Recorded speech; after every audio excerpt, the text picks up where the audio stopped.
Audio Jungle. Audio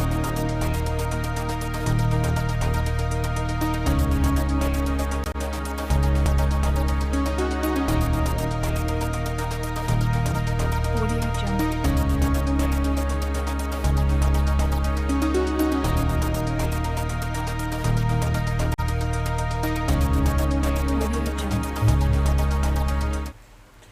Alright, so it's 30 minutes past 9. I welcome you to another exciting edition of From the Newspaper, streaming live from the premises of the DS's Hotel, IBADAN.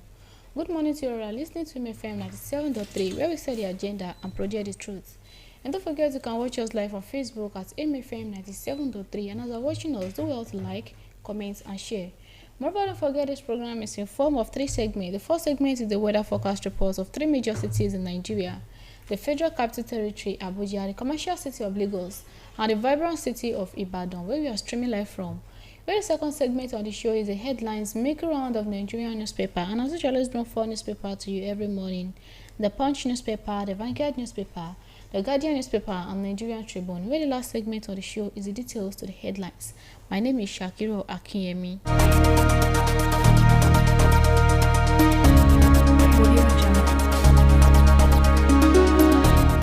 Also moving on to the first segment of the show, which is the weather forecast report, and the first city I'm bringing on is the Federal Capital Territory, Abuja. At 10 a.m. in Abuja this morning, it's easy sunshine with 25 degrees Celsius. At 11 a.m. it's easy sunshine with 27 degrees Celsius, and at 12 p.m. it's easy sunshine with 28 degrees Celsius. At 1 p.m. it's easy sunshine with 28 degrees Celsius, and at 2 p.m. it's easy sunshine with 29 degrees Celsius. At 3 p.m. it's easy sunshine with 30 degrees Celsius, and 4 p.m. is easy sunshine with 29 degrees Celsius. Up until 5 p.m., 6 p.m., 7 p.m. is mostly clear with 26 degrees Celsius, and at 8 p.m. is mostly clear with 24 degrees Celsius. At 9 p.m. is mostly clear with 23 degrees Celsius, and at 10 p.m. is clear with 23 degrees Celsius. Up until 11 p.m. is mostly clear with 22 degrees Celsius.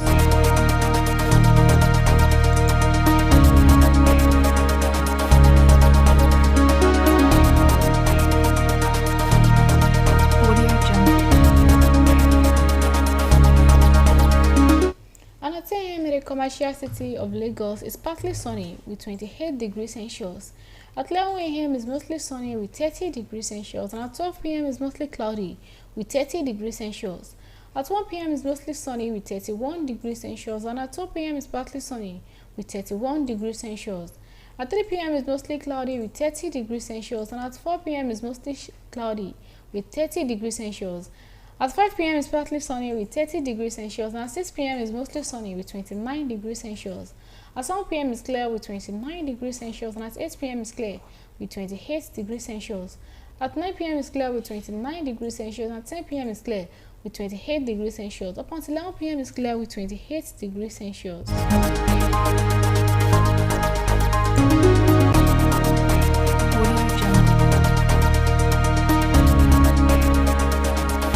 Also moving on to the last city on the first segment, which is the vibrant city of Ibadan, where we are transmitting live from. At 10 a.m. in Ibadan this morning is mostly cloudy with 28 degrees Celsius, and at 11 a.m. is intermittent clouds with 29 degrees Celsius. At 12 p.m. is partly sunny with 31 degrees Celsius. At 1 p.m. is sunny with 32 degrees Celsius, and at 2 p.m. is sunny with 34 degrees Celsius. At 3 p.m. is mostly sunny with 34 degrees Celsius, and at 4 p.m. is intermittent clouds with 34 degrees Celsius. At 5 p.m. is partly sunny with 33 degrees Celsius, and at 6 p.m. is mostly sunny with 31 degrees Celsius. At 7 p.m. is mostly clear with 29 degrees Celsius, and at 8 p.m. is mostly clear with 28 degrees Celsius. At 9 p.m. is mostly clear with 26 degrees Celsius, and at 10 p.m. is clear with 25 degrees Celsius. Up until 11 p.m. is clear with 26 degrees Celsius.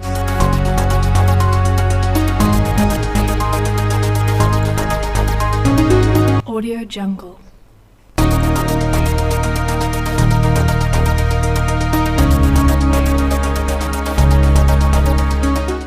Also moving on to the second segment of the show, which is the headlines make round of Nigerian newspaper, and the first newspaper we're bringing on is the Punch newspaper. The lead story on the Punch newspaper this morning says Nnamdi Kanu, protest wave hits Abuja, paralyzes southeast states, and page 2 has the detail to that story.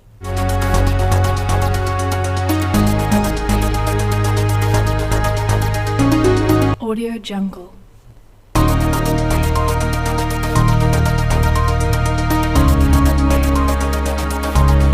And there is one rider to that story that says Abuja protesters tear gas villa fortified. Federal government workers bar Southeast lockdown. And page 2 has the details to that story. Audio Jungle.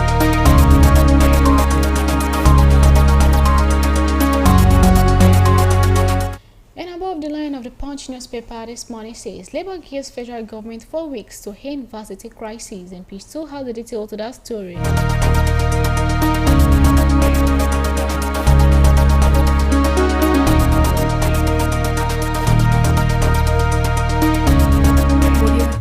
Another story on the Punch newspaper says ATC warns against political witch hunts in court probe. And page 7 has the details to that story. Audio Jungle.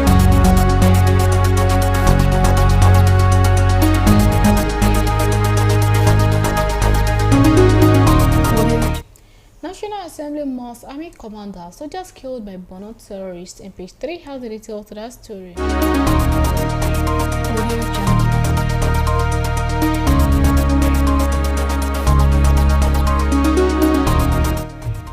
Another story says the arrangements of Obi of Lagos, others told. And page 4 has the details to that story.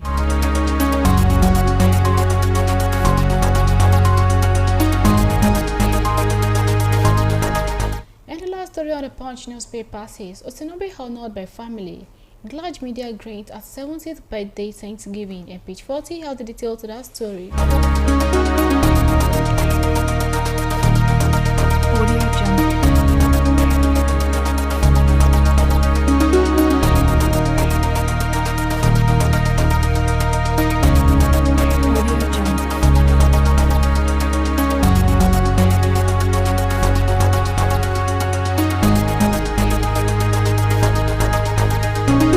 Audio Jungle. Audio Jungle.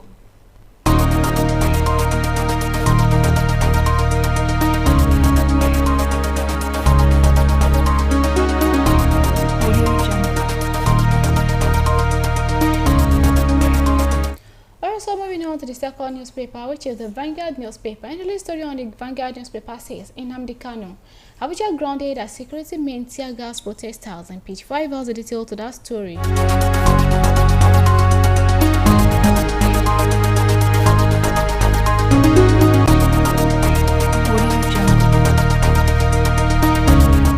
And there are a lot of riders to that story. The first rider says, Resident angry workers standard, police barricades road. And the rider says, Aso Villa 100-side security aimed protest.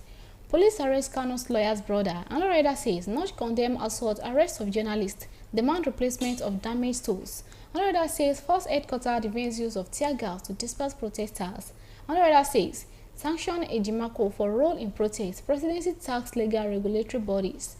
Amnesty International condemned disruption of protests. And the rider says, keeping Kanu in DSS custody to die of his illness inhuman. Says Nwodo tells federal government. And the last rider says, Southeast shut down in free Nnamdi Kanu's protest. And page 11 has the analysis to that stories. Audio Jungle.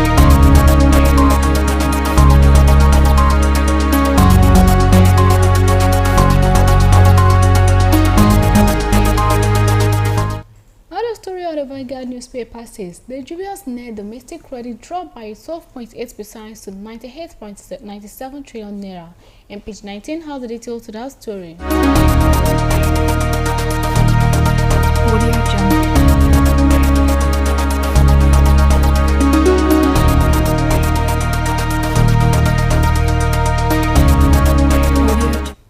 Don't choose Core Plus to silence opposition, ADC warns federal government. And page 25 has the details to that story. Audio Jungle.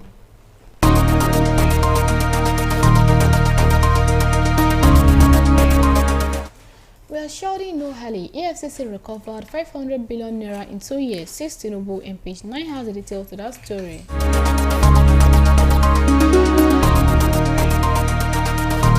Audio Jungle.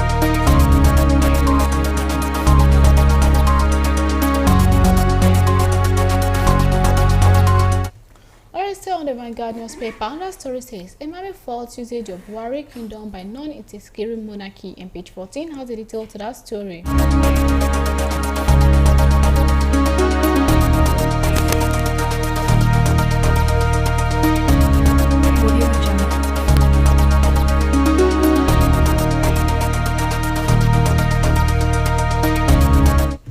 NLC gives federal government 4 weeks to resolve education sector crisis, and page 28 has the detail to that story.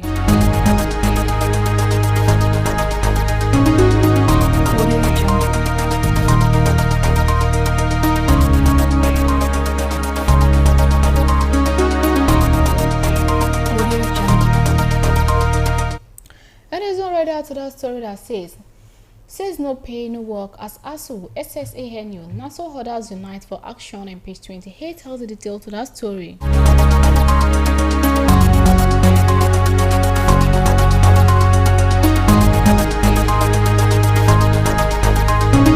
Audio Jungle.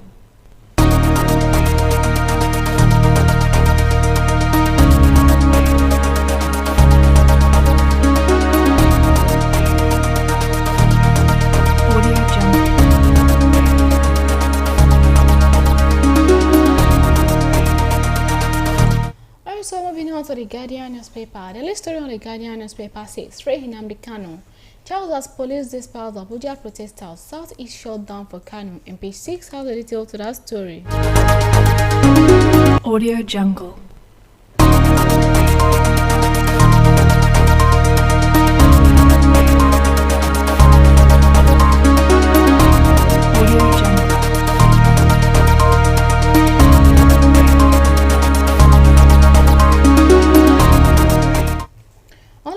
Guardian newspaper says, NSAS, police reforms linger as Nigeria demand justice 5 years after, and page 6 has the detail to that story.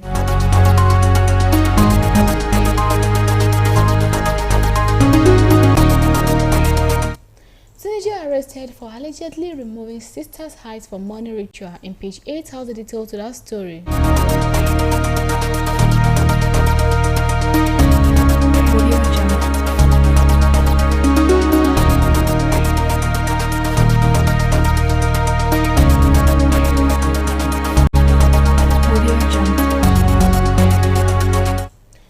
Story says union inmates workers vote aviation sector shut down today over poor wages, and page 5 has the detail to that story.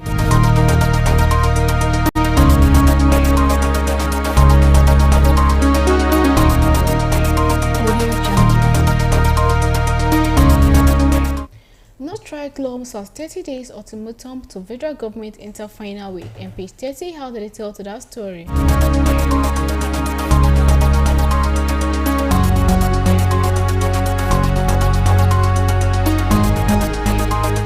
Nigeria needs new constitution, not amendment. Olanipekun tells NAS, and page 5 has the detail to that story.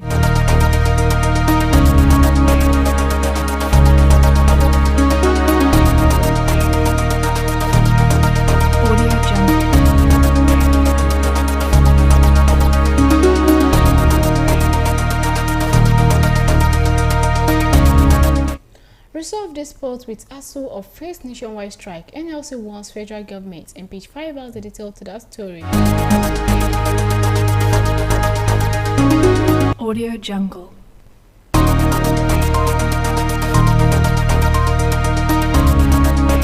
Nigeria under sustained attack from foreign propaganda, says federal government, and page 3 has the details of that story.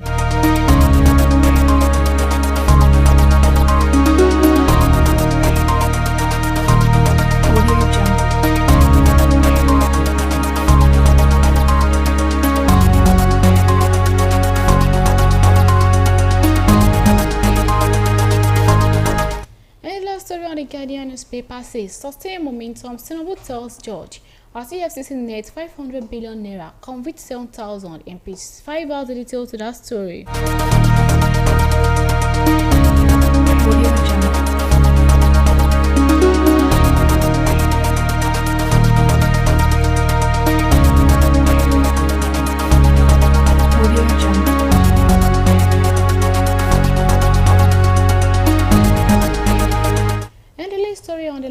newspaper this morning says, Free Nnamdi Kanu protest. Police NSCDC Nichols one Sowore, others in page 3 has the details to that story.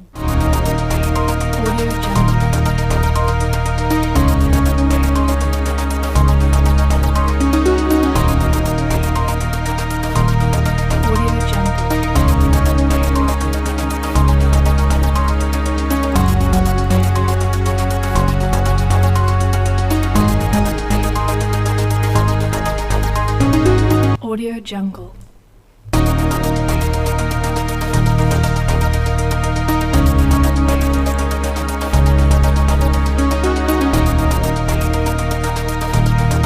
Audio Jungle.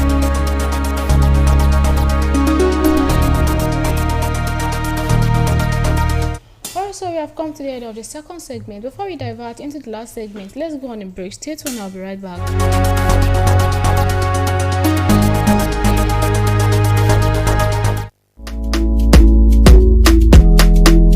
àjànàkú kọjá mo rí nǹkan fìrí tá a bá rèrè ká wípé rèrè ìkànnì MFM radio and TV ẹ̀yẹ tí ó dorí kodò bí àdó òsì ẹ má ìdúró ń bẹ̀ fún ìròyìn tí ò lábùlà ìròyìn eré ìdárayá orin tó dùn wálé sí àṣà ẹ̀fẹ̀ ọ̀rọ̀ ìṣítí gbogbo tẹ́ ẹ fẹ́ gbọ́ gbogbo tẹ́ ẹ fẹ́ mọ̀ lójú kan ṣoṣo òun náà ló wà ní ìkànnì MFM radio and TV àjà ló lẹ́rù ìwọ nìyẹn bá.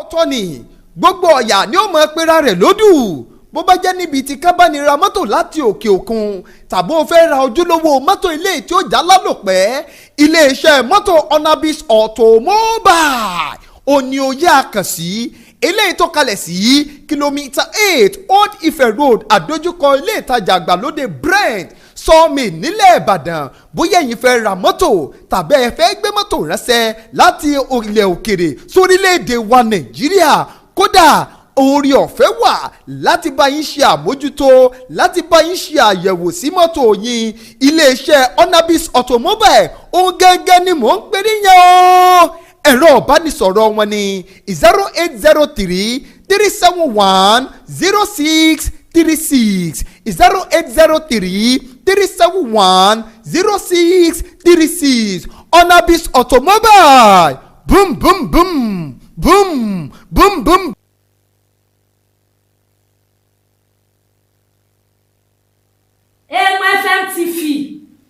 MFM TV oníkẹ́mọ́ gbọ́ ọjọ́ mọ́ mi àtọkùnrin wa àtobìnrin wa ẹ̀lẹ́ o gbogbo ẹ̀yin ọkùnrin wa ẹ pẹ̀lẹ́ o gbogbo ẹ̀yin obìnrin wa ẹ pẹ̀lẹ́ o MFM TV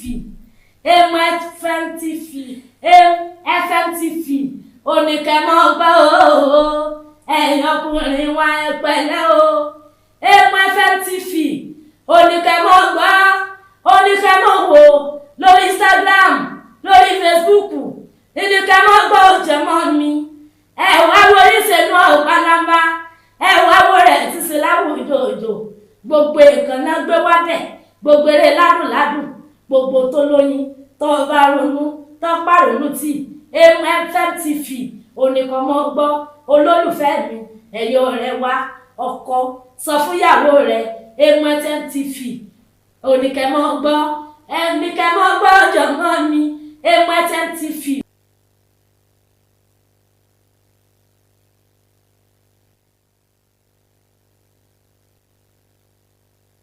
City of Ibadan for your next and upcoming event, whether marriage engagement, wedding reception, anniversaries, conferences, seminars or birthday.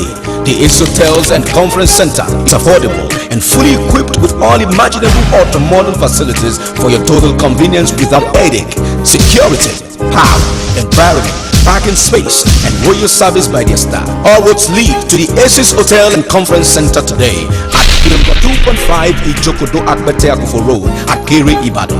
For booking and more information, call 080-8746-7420, 080-9744-1898, or 080-2869-0012. The Aces Hotels and Conference Center, where comfortability speaks than words.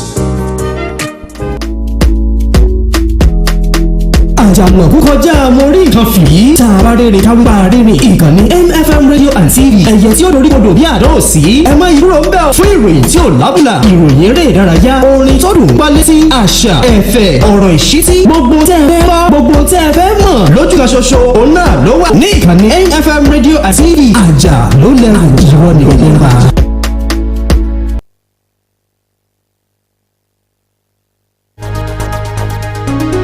Audio Jungle.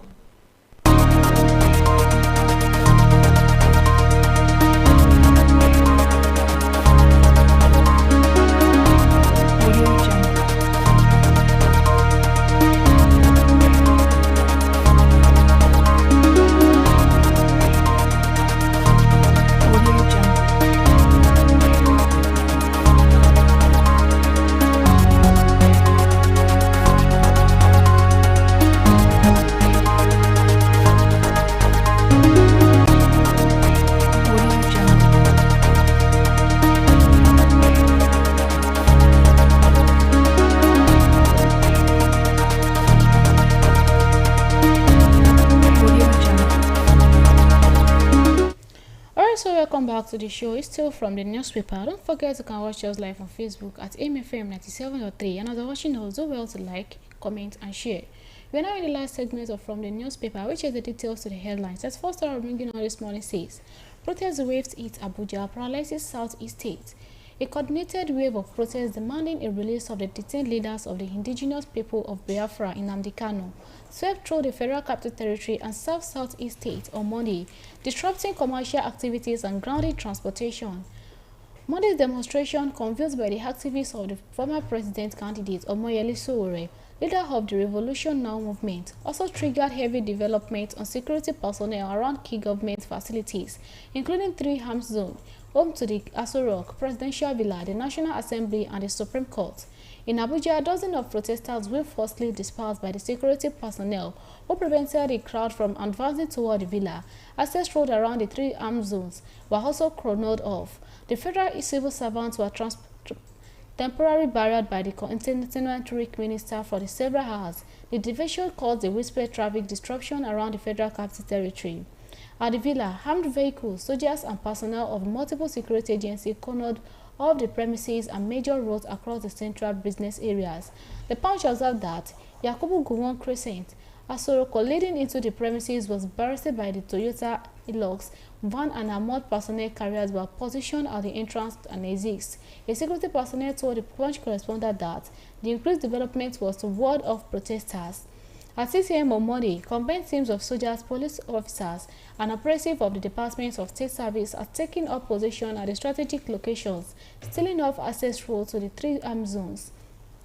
Stop and shout operations were intensified and movement around key government institutions was heavily restricted. Senior servants with the official villa tags were turned back at the various entry points.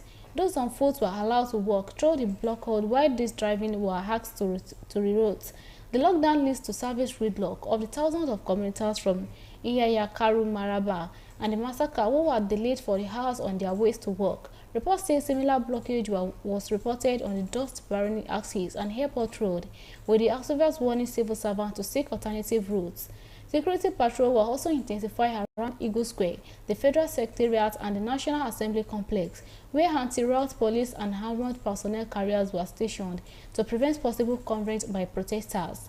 The protests were part of the renewed calls for the federal government to comply with the court order directing Kanu's release. The hip-hop leader, arrested and extradited from Kenya in June 2021, remained in custody of the DSS despite multiple rulings granting him bail. Kanu supporters have consistently raised concern about the deteriorating health, urging government to free him to undergo medical treatment. The federal government, however, maintained that Kanu faced serious charge bordering the treason and felony on terrorism. Sowore, who remained vocal about him, human rights and government accountability, said the demonstration aimed to draw attention to what called blatant disregard for the rule of law. In the days leading to the protest, Sowore used the social media handle to mobilize supporters. Maintaining peaceful assembly was constitutional rights.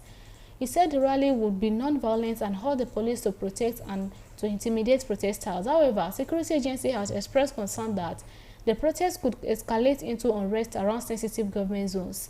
The protesters, including Sowore and several activists, gathered at the Unity Fountain in Abuja earlier on Monday, chanting solidarity songs and carrying placards demanding Kanu's release. The police fired multiple rounds of tear gas, consisted the dispersal of the crowd around the barricade zone, and moved that sparkled tension. According to one of the Punch correspondents, the protesters left Transcorp Hilton and adjoining streets in Maitama. They regard around the Osakos axis of Abuja, promoting another round of dispersal by the police. The police defended in its enforcement of the court order restraining the Free Nnamdi Kanu protest from accessing the key government areas in Abuja, insisting that its officers acted within the law and only used tear gas to disperse demonstrators. First Public Relations Officer Benjamin Udeyin said it during an interview on the channel television on Monday. He explained that the issue followed by the valid order from the Federal High Court obtained on Friday. According to him, order barred protesters from covering on the marching towards strategic areas, including the Aso Villa, Supreme Court, National Assembly, Eagle Square, and Shehu Shagari Way, among others.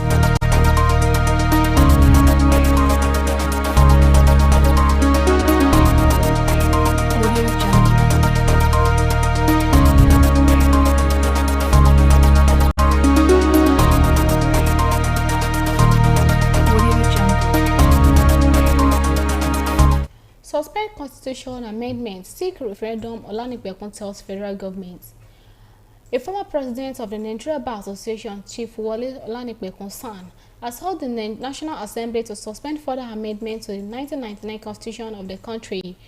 The legal luminary said the country requires a new homegrown constitution that will genuinely reflect the collective will of Nigeria and their uniqueness instead of another round of patchwork reform. He held that the 1999 constitution, which is described as a military albatross imposed on Nigeria, has outlined its usefulness and legitimacy. The senior advocate said that it has since the 1999 constitution was midwifed and become operational under the General Abdulsalam Abubakar military regime, being part of the vanguard advocating people-oriented constitution that will emerge from public participation and referendum. Olanipekun recommended a transitional phase between now and 2031 to allow Nigerians to gather review and harmonize previous constitutional efforts, including a report of the various conferences and committees of restructuring ahead of the drafting of new consensus documents. The legal luminary also expressed concern about the lack of ideology among the country's politicians and with defection from political parties, the others. Olanipekun urged Nigerian politicians to take a cue of the presidential Bola Tinubu to maintain a simple party despite being in opposition for years and build the party winning ways. Olanipekun said Nigeria must stop paralyzing people but strive to produce citizens, landed Tinubu for reintroducing the old national anthem. According to him, they reconcile the difference in the tribe and tongue and the country. We have to be deliberate, sober, and reflect and keep that will lead to re-celebration of the country. In his remark, the Habud Councillor Arefe Babalola San hailed Olanipekun for well-researched, convocated lecture where he said it was consistent with the Babalola advocacy for the country to have the new constitution to set stage for the country's overall development and growth.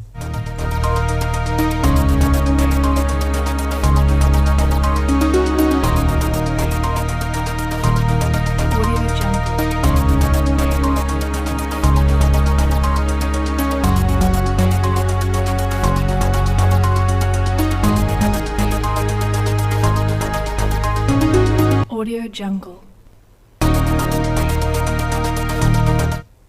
ADC warns against political witch hunts in Corpse Probe. The African Democratic Congress has cautioned the federal government against using the recent report for an alleged coup plot as a pretext to clamp down the opposition leader or stifle dissenting voices.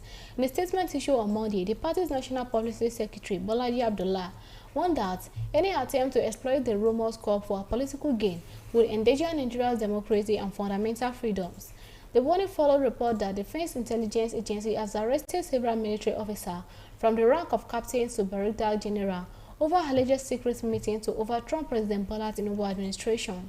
Recently, the ATC criticized the federal government's silence on the matter, saying its failure to issue a clear position despite ministry denying and allow the rumor to foster and fuel unnecessary anxiety.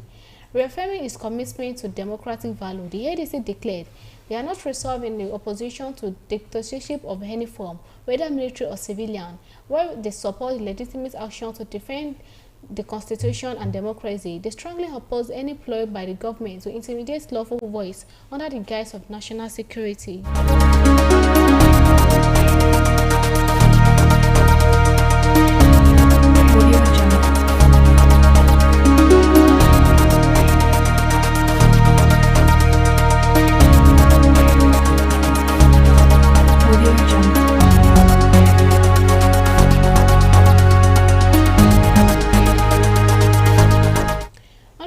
GENSCO says no deal yet with federal government. Power generation companies have said that discussion with the federal government on the 4 trillion naira power sector legacy debt still ongoing. Despite the federal government's claims that the implementation framework for the 4 trillion naira debt reduction has been finalized with the GENSCOs. Speaking with a Punch, the Chief Executive Officer of the Association of Power Generation Companies, Dr. Joy Ogaji, confirmed that the operative meets with the top government official to discuss modalities for settling the outstanding debt, but stressed that no concrete agreements have been reached. In a statement last week, the Special Advisor to the President Bola Tinubu on Energy, Oluwaseun, disclosed that the federal government has taken a major step toward restoring financial stability and investor confidence in the electricity market with the finalization of the implementation framework for the presidential power sector debt reduction plan. She described it as a landmark initiative approved by the Tinubu to address structural blockage and lay groundwork for the large-scale private sector lead investment to the sustained economic growth. But Ogaji said there was nothing finalized yet by the federal government as far as the 4 trillion debt was concerned.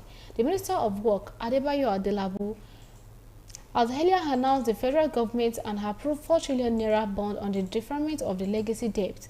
By the GENSCO said they were not carried along by the federal government or to the Nigerian Bulk Electricity Trading Company. Ogaji has in September written a letter to the NIBET seeking clarity and wondering why GENSCOs were not carried along during the verification process. In a statement, Tinubu Energy Advisor said that October 7, she, alongside the Minister of Finance and Coordinating Minister of the Economic, Mr. Wale Edun, and the Minister of Power, Adelabu, met with the Senior Executive of the Nigeria Electricity Generation Companies to review settlement modalities of the outstanding debt. The meeting was length conducive by the consensus on the way forward, which include conducting bilateral negotiations to finalize full and settle the agreement that balance fiscal realities with the financial constraints of the GENSCOs. Reportedly approved by Tinubu and endorsed by the Federal Executive Council in August 2025, Vahenji said the plan authorized by the issuance up to 4 trillion naira in government-backed bond to settle verified areas owned by the generation companies and gas suppliers. The intervention was said to be largest in over decades, addressing the legacy debt overhang as the constrained investment, weakening unity balance sheets, and hindered reliable power delivery across the country. Rajimu has said that the focus of the government was to creating the right conditions for investment, for modernizing and grid improving distribution and scaling embedded generation. According to her, by closing maturing gaps, allowing tariff and the efficient cost, improving subsidy targeting to support the poor and the vulnerable and restoring regulatory trust, the nation was shifting from crisis response to sustained delivery and building the confidence needed to attract large-scale private capital. Edu noted that the reform was beyond equity. They are about rebuilding the fundamentals so the Nigerian power sector work for investors, for citizens, and for the next generation. It was claimed that the presidential power sector debt reduction plan is being jointly implemented by the Federal Ministry of Defense, the Federal Ministry of Power, and the Office of the Special Advisor to the President on Energy, in collaboration with the Nigeria Bulk Electricity Trading Plaza and other key stakeholders.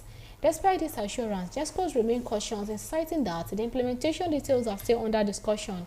Operators said they were waiting for the concrete timeline and clarity on verification procedures before confirming any agreement. Ogaji said at earlier stressed that despite the patriotic comments, the operators of keep the light on factors outside the country make it nearly impossible to sustain generation. She listed gas supply, maintenance of machines, procurement of spare parts, and obligation to the other accreditor as the key challenges.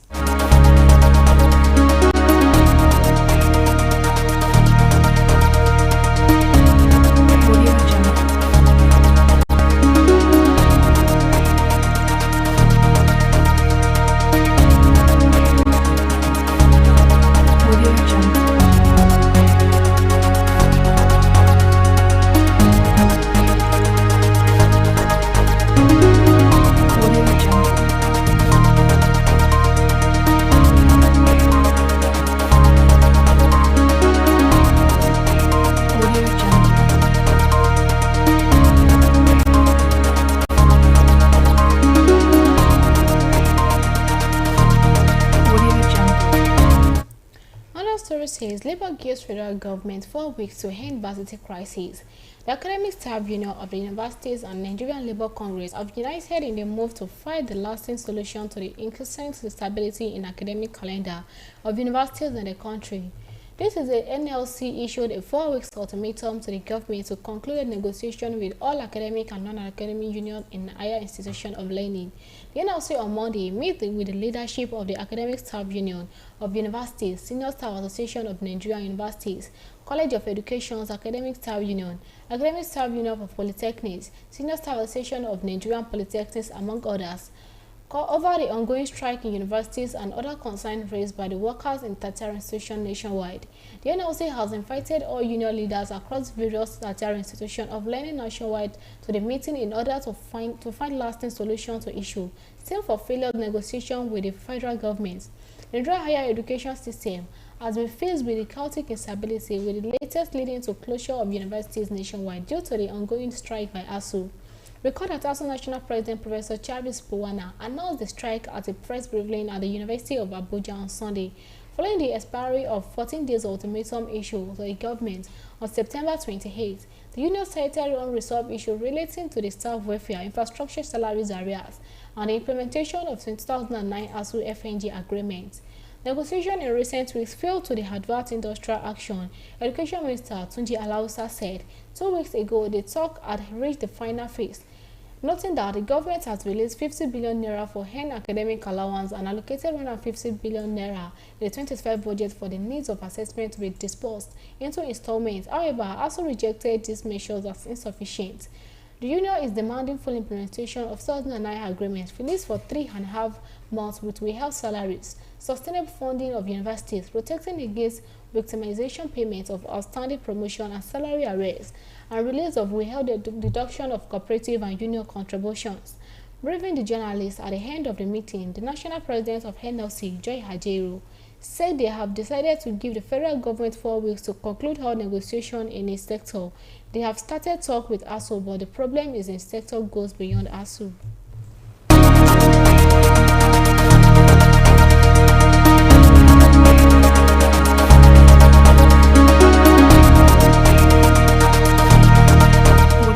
Castina reviving Northern Nigeria legacy of enterprises, says Vice President Shettima. The Vice President of the Federal Republic of Nigeria, Senator Kasim Shettima, has commended the Governor of Katsina State, Malam Dikko Umar Rada, for his visionary leadership in promoting innovation, enterprises, and youth empowerment. Shettima described Katsina as a beacon of creativity and resilience in the northern Nigeria, noting that the state is steadily reviving its long-standing legacy for learning, trade, and craftsmanship. Speaking on Monday at the graduation ceremony of Dikko Social Innovation Academy at the maiden edition of Katsina MSME Award and dinner held at the Government House Banquet all last night, the Vice President lauded Katsina's rich heritage as a centre of knowledge and culture that has shaped northern Nigeria for generations. A record how Katsina once served as a hub for scholars, rulers, and traders, reminding audience that Sheikh Mohammed Bello wrote Yusuf Saiya for the Emir of Katsina, a middle governor's guard long before colonial times. He also noted that the famous Katsina College, later known for Berewa College, produced some of Nigeria's finest leaders, underscoring the state's proven in a tradition of education leadership. According to Vice President, the same creative spirit refined the people of Katsina in the esteemed farmers and young entrepreneurship who continue to show remarkable resilience. He called for renewed industrialization efforts, urging the conversion of local raw materials such as cotton and millet into thriving industry that can create jobs and drive inclusive growth. Shettima condemned Governor Rada for strengthening the state's MSME ecosystem through Katsina State Enterprise Development Agency, describing it as a modern initiative that aligns perfectly with the President Bola Tinubu's renewed hope agenda.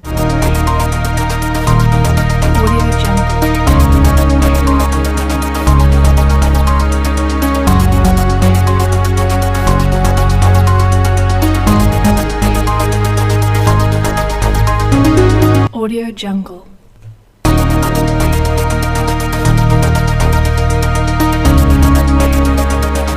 Alright, so we have come to the end of From the Newspaper this morning. Thank you for tuning in and thank you for staying tuned. My name is SHAQEEROH. Have a great day ahead.